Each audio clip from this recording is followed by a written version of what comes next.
Hello fantastic friends at IFC. Today I am going to tell you a story about a marriage, a real happy marriage.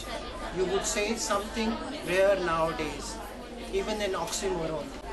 Are you wondering why I am talking about a happy marriage in a fundraising session? Well, the reason is I am talking about a happy marriage between telephone fundraising and face-to-face fundraising. Back in India, we call it tele-facing. First, what is this animal called tele-facing? Well, it exactly starts the way you start telephone fundraising. Geeta is a telephone fundraiser based in New Delhi. She makes more than 200 contacts per day to raise money for a leading international NGO. Thank you, sir. My colleague would come over and meet you at 2 p.m. Geeta is happy. This person wants to sign a direct debit form. She passes the lead on to her coordinator, Harleen. Harleen in turn calls Prashant, who is eagerly waiting for his phone to ring. Prashant is waiting on his bike, sipping tea, when his phone rings. He immediately takes the call. Prashant, where are you? I fixed a meeting for you at 2. Harleen is telling Prashant where to go, what time to go. Prashant is diligently noting down all the details. I meet 5 to 6 people daily. Some are convinced and some I have to convince. I enjoyed this and I love it. Prashant is in K.N. Prasad's office speaking to him. K.N. Prasad wants to donate but is not sure about it. Prashant is trying to convince him. Finally, he tells him that only 50 cents per day could sponsor a child.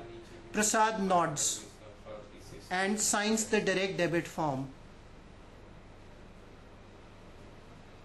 Thank you, sir. Thank you so much. Thanks. Prashant sure has a big smile.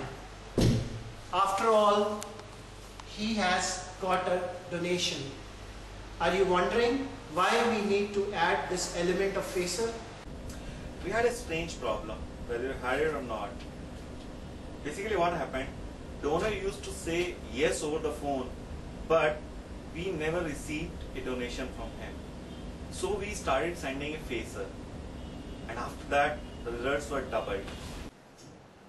One day Naresh from our tele-facing agency Cyrex, he called up and he said that instead of a semi-literate person who went to pick the donation, he's hired a college graduate.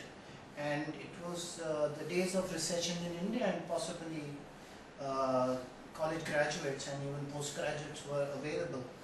And then he reported back saying that the donation amount that this person got in was double than what the donor had initially indicated.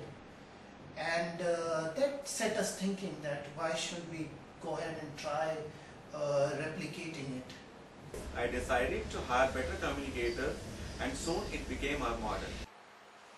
Are you wondering if you can use tele-facing in your respective countries? Well, the answer is yes. If you are in Asia, if you are in Africa, or even if you are in Latin America, tele-facing makes sense.